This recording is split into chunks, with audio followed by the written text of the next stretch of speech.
네, 우리 중희 형제 성찬 나눔 메시지 감사드립니다. 야, 이렇게 약점을 솔직하게 이야기해 주셔서 감사드리고요. 좁은 마음을 이야기한다는 건 정말 힘든 일인데 용기 있게 그런 시간을 통해서 배운 거를 나눠주셔서 감사드립니다. 저도 뭐 좁은 마음으로 계속 있고 싶을 때가 있는데 설교를 계속 해야 돼서 좀 힘들어요. 그 좁은 마음으로 있을 수 없게 하는 직업적인 한계 때문에 좀 보호받는다는 생각도 듭니다. 아무튼 요즘 보기가 좋습니다. 아들들 키우면서. 그럼 많이 공감되지 않았나요? 속 좁은 형제들. 뭐 대범한 척들 하시는데 사실 좁잖아요. 그죠? 대범한 척 하실 필요 없습니다. 그냥 괜찮아요. 네. 우리 속 좁다는 거 인정하고 나면 좀 마음이 편해지죠. 그래도 아내가 좀 너그럽게 이해해 주길 바랄 때가 있죠. 네. 자, 아무튼 뭐 그럴 때도 있고 이럴 때도 있고 좋은 때를 맞이하고 있는 것 같습니다. 제가 안식월 3개월 보내고 와서 지난 한 달여에 걸쳐서 정말 많은 분들하고 시간을 보냈고 성경 공부하시는 분들도 만나기도 하고 또 성경 공부 약속을 새롭게 하신 분들도 있었고요. 한 달 사이에 정말 많은 일들이 있었고요. 또 형제 자매들과 더불어 시간도 많이 보냈는데 정말 한 분 한 분 만날 때마다 그렇게 격려가 되고 힘이 나는 시간이었습니다. 한 달 동안 정말 열심히 일했거든요. 근데 하나도 지친다라는 느낌이 들지 않고 3개월간 휴식했던 때가 그리운 마음조차 생기지 않을 정도로 좋은 시간을 보낼 수 있어서 참 감사했습니다. 물론 내년에 3개월을 더 주신다고 했으니 내년 계획을 지금 열심히 잘 세우고 있습니다. 너무나 기쁘고 즐겁죠. 성경 받는 사람들이 늘어나고 있고요. 또 올 가을에는 세례받는 제자들도 더 많이 보게 되지 않을까요, 여러분? 그런 기대를 하셔도 좋을 것 같습니다. 그리고 용준이 결혼 너무 축하하고 또 늘 웃는 모습으로 보게 돼서 좋고 훌륭하게 새 인생을 출발하기를 기도하겠습니다. 한 달 동안 또한 제가 마음에 가지고 있었던 너무나 중요한 두 가지의 주제에 대한 말씀을 계속해서 나눠드렸잖아요. 말씀과 성령이라는 두 가지에 대해서 한 달 정도 남짓 설교를 했고요. 여러 형제 자매들이 말씀과 성령에 대해서 좀 더 많이 생각하는 계기 또 느끼는 좋은 계기가 되었으리라 생각합니다. 앞으로도 계속해서 우리가 성경 말씀을 묵상하는 동안 결코 멀어질 수 없는 두 가지 주제겠죠. 늘 초점을 맞추고 가시게 되기를 바랍니다. 오늘은 요한복음 12장 말씀인데요. 안식을 가기 전에 하던 말씀에 뒤이어서 요한복음 말씀을 나누도록 하겠습니다. 설교 말씀의 제목은 아버지의 영광인가 사람의 영광인가 입니다. 제가 포인트를요, 설교 포인트를 정할 때 때로는 형제 자매들에게 이거를 꼭 기억했으면 좋겠다라고 해서 정하는 포인트들이 있죠. 통상은 그렇게 합니다. 그래서 주제 설교 때 그런 포인트들이 좀 있고요.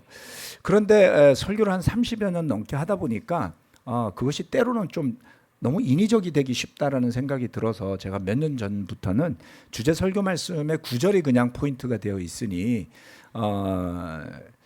그런 점을 좀 양해해 주셨으면 합니다. 이것도 나쁘지는 않은 것 같아요. 다만 딱 어떤 그 주제에 맞게 짜여진 듯한 느낌을 못 받으실 수도 있습니다. 그래서 너무 그거 기다리지 말라고 말씀드린 거예요. 첫 번째, 하나님의 아버지의 영광인가 사람의 영광인가? 요한복음 12장 27절로부터 30절까지 첫 번째, 아버지의 영광을 드러내십시오입니다.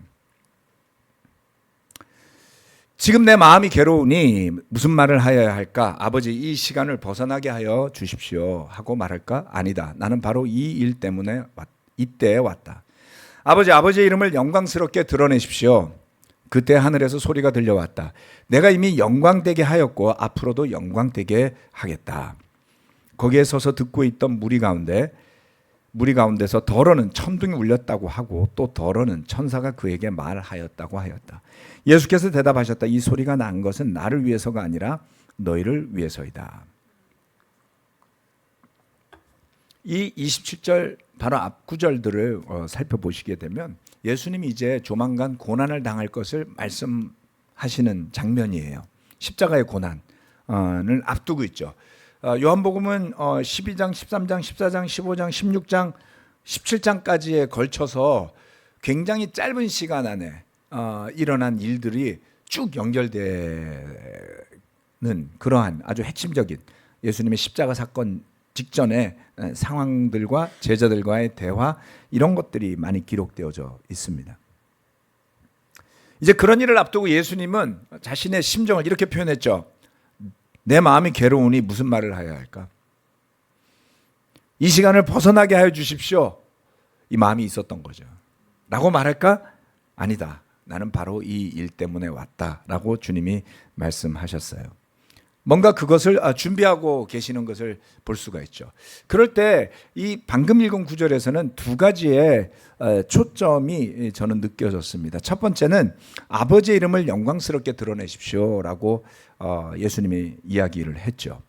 그리고 마지막 30절에는 하늘에 울리는 소리를 사람들은 듣고 천둥 소리인가 천사의 소리인가 이렇게 말할 때 그 소리는 너희를 위한 소리이다 라고 말씀을 하셨죠. 예수님의 초점은 그 가장 고통스러운 순간에 하나님 아버지의 영광과 그리고 그 영광을 봐야만 하는 사람들에게 가 있었다라는 것입니다. 한번 생각해 봅시다. 우리 자신이 마땅히 거쳐야 하거나 치러야 할 고난의 시간을 지날 때 우리의 초점은 어디에 있을까요? 내 자신의 고통스러움에 있을까요? 아니면 그 시간을 통해 드러날 주님의 영광에 있을까요? 예수님의 이 모습은 참으로 대단하다라고 저는 느꼈습니다. 내가 바라지 않은, 요청하지 않은 고난이 닥칠 때가 있죠. 어려운 일을 겪을 때가 있지 않습니까? 여러분 그럴 때 기뻐할 수 있나요? 기뻐하는 사람은 정신 이상이겠죠. 뭐가 뭔지 모르는 거잖아요. 힘든 일인데 웃고 다니면은 우리는 그거를 갖다가 정신이 나갔다 이렇게 이야기하잖아요. 그렇죠? 예수님은 정신이 온전했던 것 같아요. 어려웠다. 어려움이 다가오니 이 시간을 벗어나게 해주십시오라고 말하고 싶은 그 느낌이 막 느껴지잖아요. 네. 그런데 믿음 안에 사는 사람들에게 굉장히 어렵게 느껴지는 순간들, 근데 그러한 순간이 하나님의 영광을 드러내는 시간이 될 수 있다라고 생각해 보십니까? 이건 억지 이야기는 아닙니다. 잘 생각해 보면 그래요. 왜냐하면 고난이 다가오는 순간 또는 굉장한 어려움을 겪는 순간에 한 가지의 가능성은 배제돼요. 그건 뭐냐면 교만해질 수 있는 가능성은 배제되는 거죠. 그렇죠? 상황이 너무 안 좋아요. 실패했어요. 근데 교만할 수 있어요? 남들이 다 아는 거예요. 상황이 안 좋다는 걸. 그런 것을 성경에서는 뭐 가난하다 내지는 겸손하다라는 표현을 쓰거든요. 남들이 척 보면 알 만큼 상황이 안 좋은 거죠. 교만할 수 없죠. 그래서 겸손해지게 되고, 그래서 그 순간에 하나님께 부르짖을 수 있게 되고, 그러다 보니까 뭔가 해결이 되었을 때 내 힘으로 하지 않았다라는 것을 느낄 수 있지 않을까요? 믿음을 가지고 오랜 시간을 살아간다라는 것은 종종 이런 순간을 맞이하는 것을 의미합니다. 결코 원치 않았던, 결코 겪고 싶지 않았던, 상상도 못했던 고난이라는 것이 닥칠 때에 우리는 어떤 마음으로 살아야 할까에 대한 훌륭한 모범을 주님이 보여주신다라는 겁니다. 그래서 어려울 때 주님의 기도처럼 마음이 괴로워서 무슨 말을 해야 할지 모르는 순간에 한번 이렇게 아버지의 영광을 한번 생각해 보시기를 바랍니다. 아버지의 영광, 이름을 영광스럽게 드러내십시오. 아버지의 영광을 드러내십시오. 내가 이미 영광되게 하였고 앞으로도 영광되게 하겠다. 이런 용어는 사실 우리에게 익숙한 용어가 아닙니다. 그렇죠? 예, 뭐 여러분 누구에게 당신이 영광스럽게 되기를 바랍니다. 이런 말 안 쓰잖아요. 굉장히 좀 어려운 이야기죠. 그럼 이거를 거꾸로 이렇게 한번 쉽게, 요즘 올림픽이니까 누군가가 정말 힘들게 금메달을 땄어요. 그러면 우리는 그거를 축하해 주잖아요. 이게 우리 정서죠. 그렇죠? 예? 그러면서 와, 당신은 그 메달을 따기에 충분한 사람이었어. 그 순간을 즐기기 바래. 그러면서 박수를 보내지 않나요? 기업 회장들은 막 후원금을 내놓지 않나요? 수고했다고. 네. 그래서 그 사람이 수고하고 애쓴 그만큼이 다는 아닐지라도 그 사람이 어떤 영광스러운 순간을 맞이하게 되죠. 애국가가 막 울려 퍼지고 그 자신이 나라를 대표한다라는 그런 어떤 전 세계가 알아주는 자리에 섰다라는 그런 영광이 있지 않나요? 네, 익숙한 단어는 아닌데 하나님 아버지의 영광이 드러난다라는 것은, 그 이름의 영광이 드러난다라는 것은 어쩌면 하나님을 믿는 사람들에게 있어서는 마치 올림픽 선수들이 금메달을 따는 순간과 같다라고 보시는 게 저는 맞을 것 같아요. 그렇다면 우리도 자연스럽게 그렇죠. 우리가 이렇게 살아있는 게 누구 덕인데요. 네? 이 놀라운 우주를 바라보고 이 엄청난 지구라는 넓은 대자연 속에서 먹고 즐기고 살아가면서 그 영광을 하나님께 돌리지 않으면 좀 괘씸죄가 되지 않을까요? 아버지의 영광을 드러내십시오 라는 말을 하나님께, 하나님의 영광이 드러나기를 바랍니다 라는 기도가, 그래서 아버지의 영광을 보면서 우리가 함께 기뻐할 수 있는 마음, 그것이 그리스도인다운 마음일 것이다 라는 생각이 듭니다. 두 번째, 사람들은 믿지 않는다는 것입니다. 요한복음 12장 37절로 41절 말씀. 예수께서 그렇게 많은 표징을 그들 앞에 행하셨으나 그들은 예수를 믿지 아니하였다. 그리하여 예언자 이사야가 한 말이 이루어졌다. 주님, 우리가 전한 것을 누가 믿었으며 주님의 팔이 누구에게 나타났습니까? 그들이 믿을 수 없었던 까닭을 이사야가 또 이렇게 말하였다. 주님께서 그들의 눈을 멀게 하시고 그들의 마음을 무디게 하셨다. 그것은 그들이 눈이 있어도 보지 못하고 마음으로 깨달아서 돌아서지 못하게 하여 나에게 고침을 받지 못하게 하려는 것이다. 이사야가 이렇게 말한 것은 그가 예수의 영광을 보았기 때문이다. 이 말은 그가 예수를 가리켜서 한 것이다. 요한이 이렇게 설명을 한 겁니다. 잘 읽어보면 요한이 설명을 했어요. 예수께서 그렇게 많은 표징을 그들 앞에 행하셨으나 그들은 예수를 믿지 아니하였다. 이렇게 이야기를 했죠. 그런데 여러분, 예수님의 입장에서는 어땠을까요? 요한복음 1장부터 12장까지 오는 사이에 많은 기적들이 있었습니다. 우물가의 여인을 만나기도 했고, 혼인잔치에서 물로 포도주를 만들기도 했고, 눈먼 사람을 고치기도 했고, 안진뱅이를 고치기도 했고, 나병 환자를 고치기도 했어요. 오병이어의 기적을 일으켜서 수많은 사람들을 먹이기까지 했지만 사람들은 예수님을 믿지 않았습니다. 여러분이 누군가에게 이만큼 베풀었는데 그 사람들이 여러분을 신뢰하지 않고 믿어주지 않는다면 어떻게 할까요? 종종 괘씸하게 느끼는 사람들이 있지 않나요? 그렇죠? 선의를 베푸는데 무시해. 그것도 한 번도 아니고 반복해서 베풀었는데 믿어주지도 않아. 다 너한테 득이 되는 게 있어서 그러는 거지. 뭐 이렇게 얄밉게 군다면 여러분은 어떻게 하고 싶겠어요? 네, 아유, 진짜 그런 사람들이 있어요. 네. 그렇다고 제가 지난주 설교했잖아요. 미워하지 말라고. 그러니까 미워할 수도 없어. 이거 어떻게 해야 되지? 미워할 수도 없고. 적당히 거리 두고 사시면 됩니다. 가뜩이나 관계도 많아서 정신사나운데 뭐 그참에 관계 하나가 정리됐는데 그거 나쁘지 않을 수도 있어요. 예? 좋아요. 네, 좋아요 누르신 분도 있습니다. 네, 저는 그런 표현 써요. 우리 관계 과잉이에요. 특히 우리 교회. 관계 과잉 때문에 스트레스 받는 분들도 있습니다. 과감하게 정리하세요. 네, 괜찮습니다. 네, 그렇다고 모른 척하라는 뜻이 아니고 부담스럽게 하지 말라고요. 기쁘고 감사해야 될 관계가 오히려 역이 되어버리면 덕이 되지 않잖아요. 자, 한번 생각해 보세요. 열심히 했는데 안 믿어. 실망스러워. 열심히 전도했는데, 열심히 증거했는데, 열심히 제자로 살았는데 이게 다 뭐지? 이런 느낌 받은 적 없으세요? 네. 저는 정확하게 기억나는 한 순간이 있었어요. 제가 동경에서 정말 열심히 전도하고 성경 공부하고 세례를 주고 막 그렇게 살았죠. 1년에 막 몇십 명씩 세례 받았습니다. 성경 공부를 뭐 몇십 명 세례 받으려면 몇 명 해야 되죠? 1, 200명 해야 되죠. 그렇죠? 아니 뭐 성경 공부 5명 하고 5명 세례 주고 이런 일은 없잖아요. 예, 대체로 교환비가 한 10대 1 정도 됩니다. 경험적으로 따져보면 10명 성경 공부하면 한두 명 세례 받을까 말까 한 거예요. 그러니까 성경 공부를 막 무지하게 많이 한 거예요. 그랬는데 연말이 돼 보면 남아있는 제자가 별로 없어. 이게 어떻게 된 거지? 처음엔 아무 생각 없이 몇 년을 하다가 문득 계산을 한번 해봤어요. 이렇게 쉬어봤더니 대충 레이쇼가 이렇게 됩니다. 한 해 세례를 10명을 주면 그중에 50%는 한국으로 돌아가요. 그러면 절반이 남잖아요. 그렇죠? 1년에만 한 2, 30명씩 세례를 줬던 것 같은데요.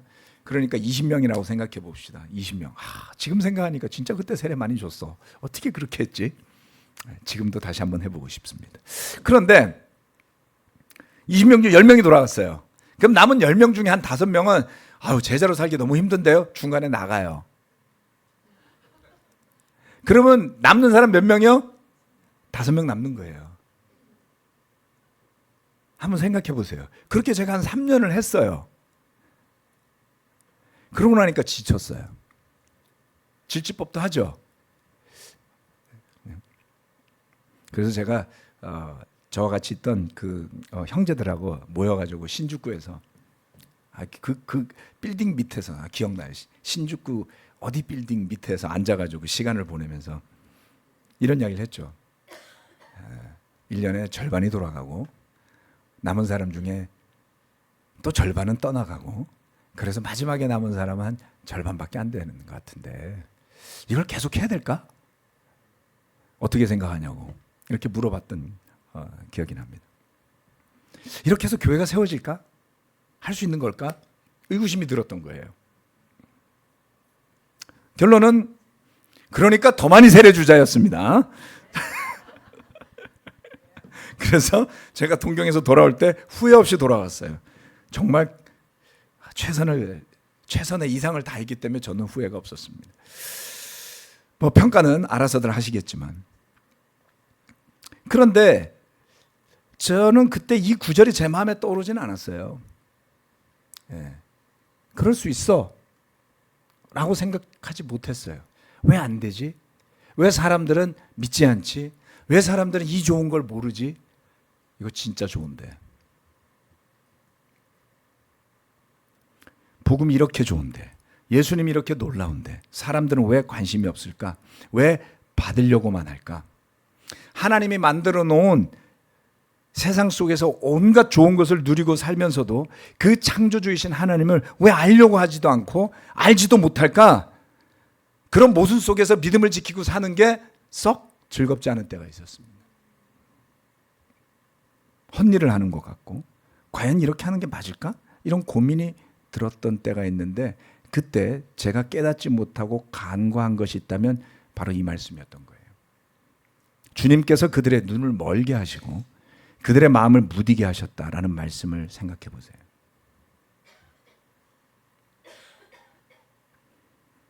예수님 해도 안 믿었는데, 그렇죠?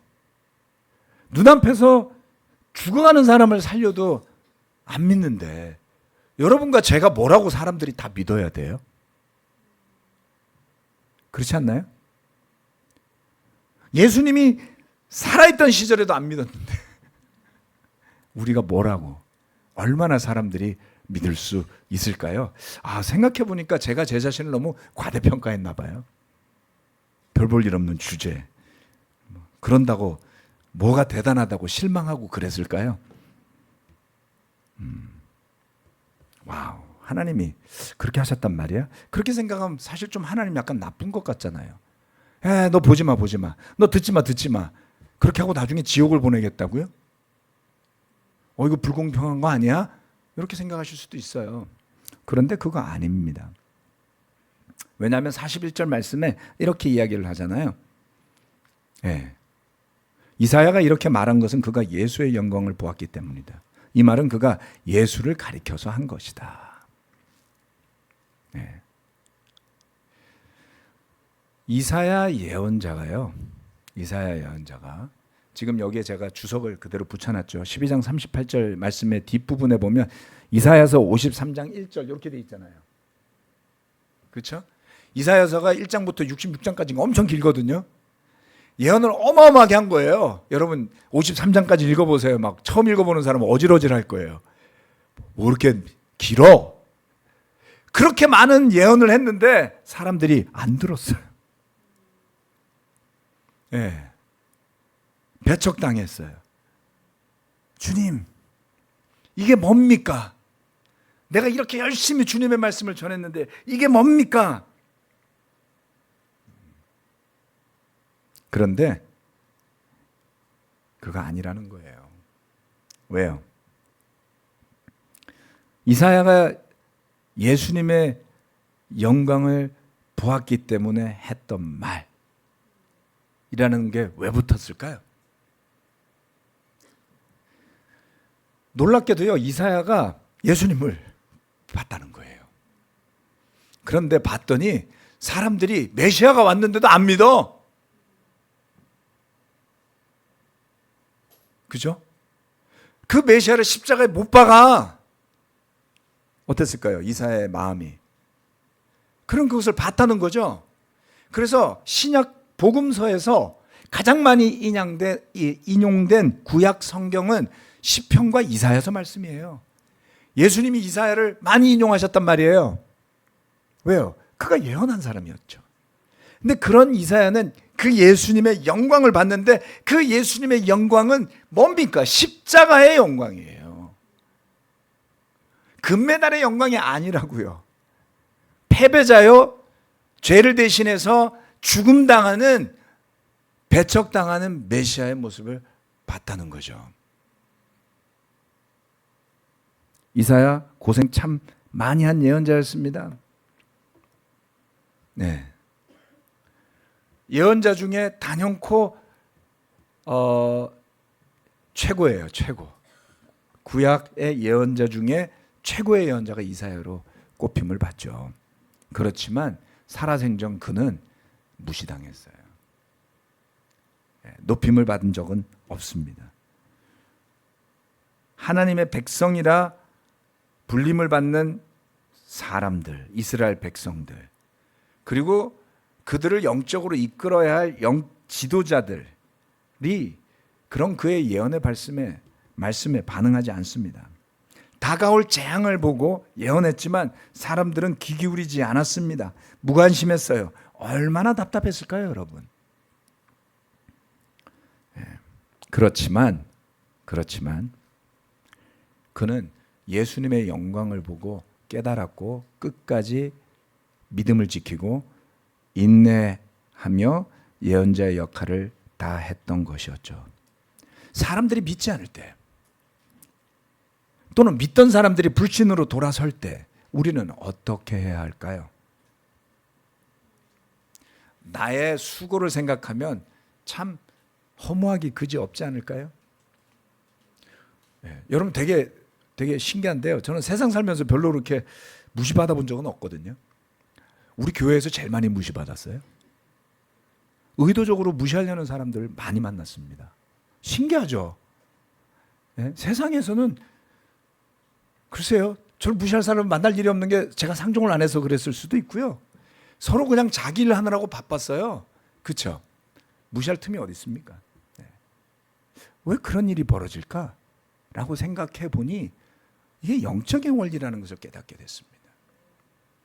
하나님의 말씀을 전하려고 하는데 그게 정말 우리의 소원대로 바람대로 멋지게 잘 되고 아름답기만 하고 사랑만 넘치고 막 블링블링하고 그거를 우리는 바라는데 그렇지 않다는 걸 말씀이 증거하지 않습니까?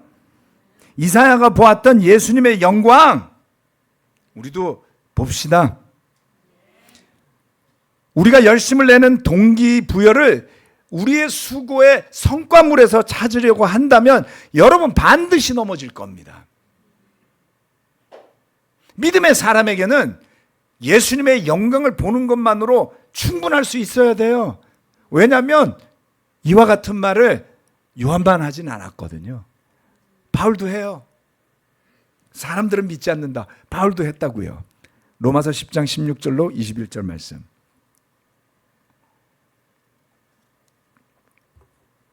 그러나 모든 사람이 다 복음에 순종한 것은 아닙니다. 주님, 우리가 전하는 소식을 누가 믿었습니까? 하고 말하였습니다.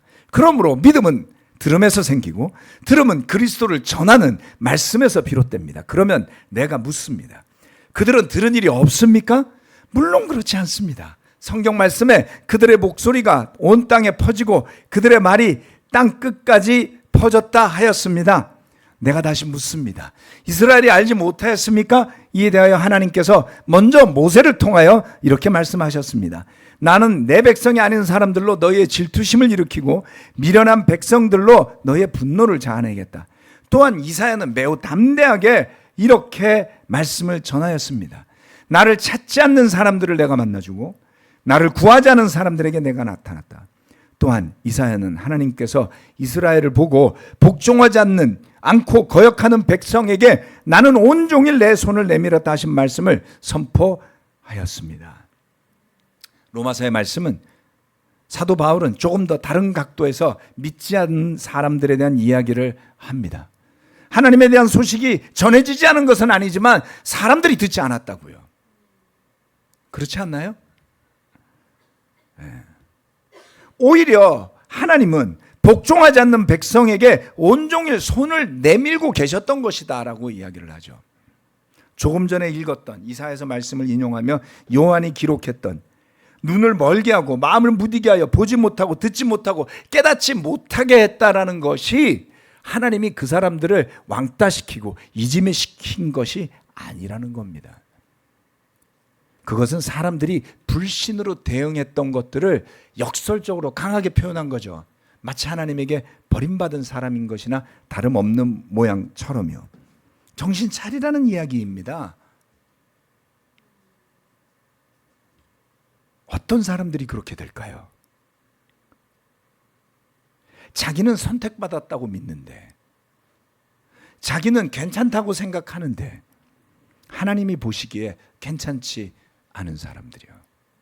자기 고집과 자기 신념과 자기 이기심에 빠져서 마땅히 보고 마땅히 들어야 할 것을 듣지 못하게 된 상태의 사람들이요. 제 자신이라고, 여러분 자신이라고 그렇게 되지 말라는 법이 없습니다. 왜요?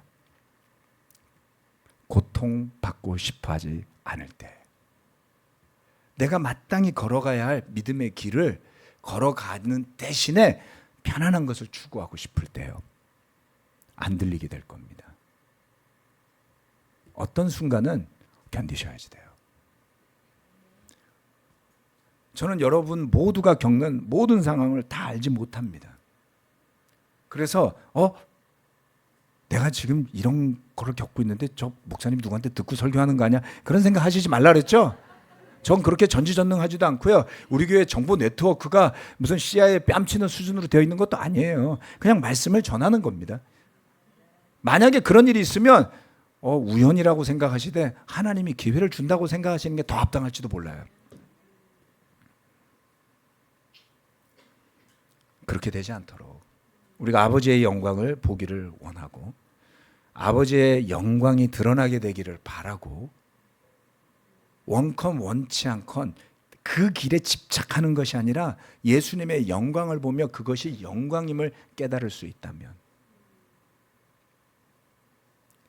이사야나 바울처럼 조금 더 다가갈 수 있게 되지 않을까요? 하나님의 말씀과 뜻에 귀 기울이는 믿음의 사람들로 거듭나게 되시기를 바랍니다. 마지막 세 번째, 사람의 영광을 더 사랑하는 사람입니다. 마지막 가서 12장 마지막 부분에 이 말이 나와요. 지도자 가운데서도 예수를 믿는 사람이 많이 생겼으나 그들은 바리새파 사람들 때문에 믿는다는 사실을 드러내지는 못하였다. 그것은 그들이 회당에서 쫓겨날까 봐 두려워하였기 때문이다. 그들은 하나님의 영광보다도 사람의 영광을 더 사랑하였다. 이 말은 누가 기록했죠? 쓴 사람 요한이죠. 요한. 요한의 해석이에요, 여러분. 성경 이렇게 보면 되게 재미가 있습니다. 예수님이 하신 말씀도 있고 요한이 해설을 한 것도 있어요. 그걸 보고 흔히 이제 주석을 달았다 이렇게 표현하잖아요. 자기 해석, 인용, 자기 설명, 해설 이렇게 봅시다. 저는 요한의 해석이라고 봅니다. 요한의 해석인 하나님의 말씀 가운데 들어있으니까 영감을 받아서 깨달은 거죠. 지도자들 가운데 예수를 믿는 사람들이 생겨났다고 그랬어요. 유대인 지도자들 가운데. 그렇다면 누구를 암시할까요? 제사장, 율법학자, 바리새인들이 그 당시 지도자층이었잖아요. 사두개인이 있을지도 모르겠어요. 근데 그런 사람들 중에 예수님을 믿는 사람이 생겼는데 드러내지를 않는다는 거예요. 요한이 그런 몇몇 사람들을 알고 있었던 것 같지 않나요? 그럼 그들을 보면서 요한이 기분이 어땠을까요? 비겁한 놈들. 우린 이렇게 예수님 따라다니면서 고생하는데 민족의 지도자의 위치를 누리면서 그것을 빼앗기기 싫어서 세상의 영광을 더 사랑해서 모른 척하고 사는 나쁜 놈들. 이런 느낌을 요한이 좀 가지지 않았을까요? 그런 느낌이 살짝 느껴지는 그런 구절처럼 저는 느껴졌습니다. 그런데 그럴 법했던 일이 사실은 있었던 거예요. 왜요? 요한복음 9장 22절은 나면서부터 눈먼 사람이 눈을 떴던 기적이 있었잖아요.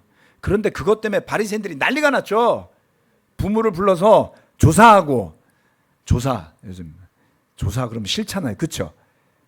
불러서 소환하고 막 그랬던 거예요. 지도자들이 권력자들이 뭐라 그랬어요? 그 부모는 유대 사람들이 무서워서 이렇게 말한 것이었다. 예수를 그리스도라고 고백하는 사람은 누구든지 회당에서 내쫓기로 유대 사람들이 이미 결의해 놓았기 때문이다. 그 안에 벌써 퍼져 있었어요. 그래서 눈먼 자기 아들이 눈을 떴으면 진짜 예수님한테 뭐 재산을 갖다 바쳐도 아깝지 않잖아요. 그런데 이분이 그분인데요 라고 말을 못하는 거예요. 이렇게 눈을 뜨게 하는 기적을 일으킨 사람이라면 죄인이 아니지 않을까요? 뭐 이렇게만 말을 하는 거예요. 왜요? 두려워서. 나도 그분을 믿게 됐어요. 이렇게 말을 못했죠. 왜요? 회당에서 쫓겨날까 봐. 회당은 뭐 하는 데였냐면 학교도 있었고요. 마을회관도 됐었고요. 그리고 그 자리에서 율법을 배우는 자리이기도 했어요. 그래서 회당이라는 공간은 그 지역 공동체의 핵심 시설이었던 거죠. 품앗이도 하는 거예요. 거기서 경주사도 하는 거예요. 그렇죠? 회당에서 쫓겨나면 우리 아들 결혼식에 아무도 안 올지도 몰라.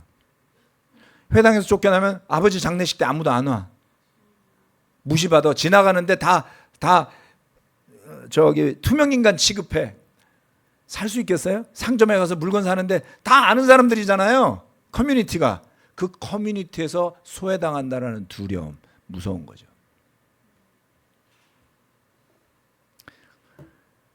그것을 보며 요한은 이렇게 떠올렸어요. 하나님의 영광보다 사람의 영광을 더 사랑하기 때문이라고. 두려움이 우리를 움직이는 키워드가 되면 어떻게 되죠? 움츠러듭니다.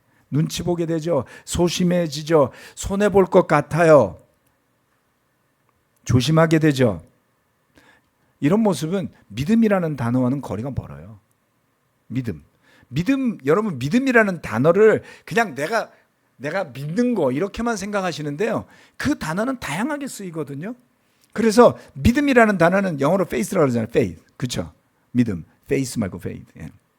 그런데 영어로 신실하다는 단어는 faithful이라고 써요. 그 뒤에다 풀자 붙이면 신실하다는 뜻을 갖고 있어요. 그래서 믿음이라는 단어는 그 단어 자체로 믿는다라는 단어도 있고 신실하다는 단어도 들어있어요. 성경에서는 두 가지로 해석이 되거든요. 어때요? 신실한가요? 손해 볼까 봐 살짝 피하는 거.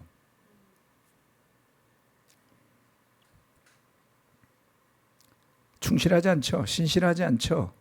예수를 믿긴 했지만 그것도 대단한데 세상의 영광을 사랑하는 마음이 그 마음을 질식시킵니다.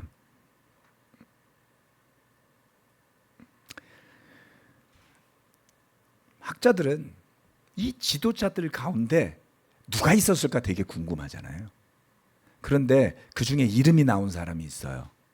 그게 누구냐면 우리가 잘 아는 한밤중에 예수님 찾아온 니고데모입니다. 그는 공회 의원이었거든요. 의원의 위치에 있는 사람이 자신이 속한 공동체에서부터 비난받을까 봐 밤중에 예수님을 찾아왔잖아요.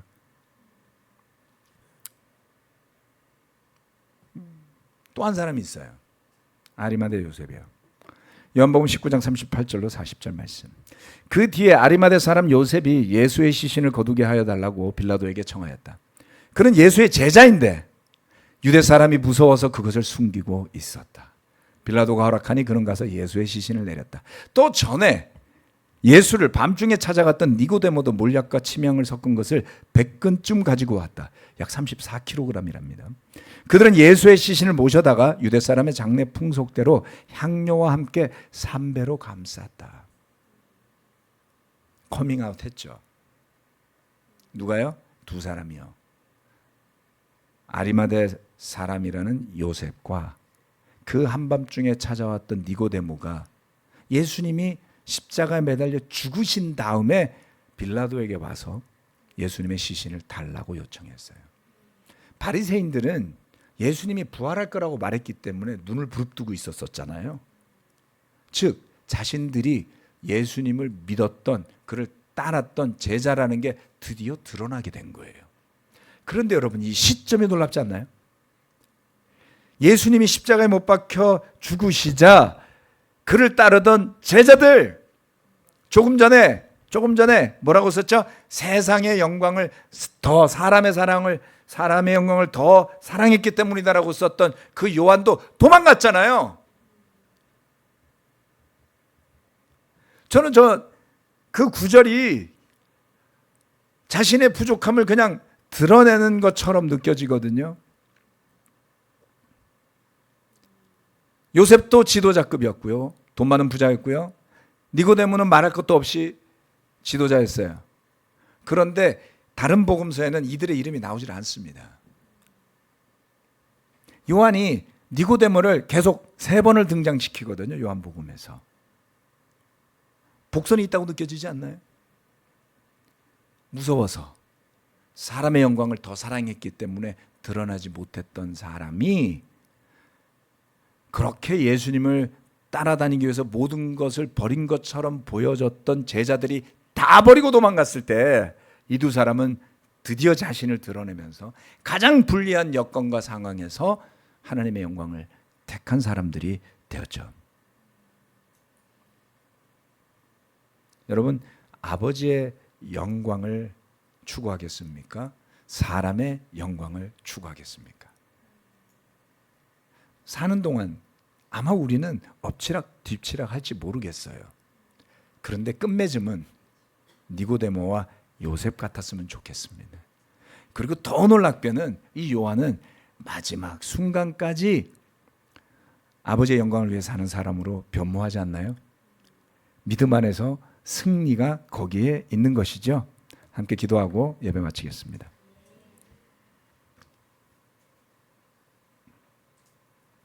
전능하신 하나님 아버지, 우리는 달면 삼키고 쓰면 뱉는 정도의 얄팍한 수준의 사람들임을 고백합니다. 이익이 될 것 같으면 웃으면서 반기다가도 손해가 날 것 같으면 정색하고 돌아서는 자기중심적인 존재들입니다. 물론 머리 생각으로는 그렇지 않고 되게 의로운 사람인 것 같고 아량이 있고 마음이 넓은 사람인 것 같지만 사실 속도 좁고 불안하고 어쩔 줄 몰라 하는 그런 존재들에 불과합니다. 그러기에 용기를 내서 우리가 사람의 영광을 더 사랑하는 모습이 있을 때 그것을 시인할 수 있는 용기를 더해 주십시오. 예수님의 살아생전에 숨어 다녔던 니고데모가 그가 죽임을 당하신 뒤에 그를 따르던 사도들조차 뿔뿔이 흩어지고 없던 그 순간에 가장 좋지 않은 상황에 나타나 예수님에게 예를 다하는 모습을 요한은 기록해 놓았습니다. 무엇 때문이었을까요? 용기 없이 사는 순간이 있다 할지라도 어느 한 순간이 되었을 때 믿음 안에서 누구든 부활할 수 있고 회복될 수 있고 뉘우치고 가장 어려운 순간에 결국에는 사람의 영광보다 아버지의 영광, 하나님의 영광을 더 볼 줄 아는 믿음의 사람으로 거듭나라는 메시지가 담겨 있음을 보게 됩니다. 그러기에 오늘 함께 예배드리는 이 모든 형제자매들을 축복하여 주셔서 사람의 영광보다는 아버지의 영광, 예수님의 영광을 기억하며 살아가는 믿음의 사람들로 굳건하게 세워지도록 축복하여 주시길 바라며 예수 그리스도의 이름으로 기도합니다. 아멘.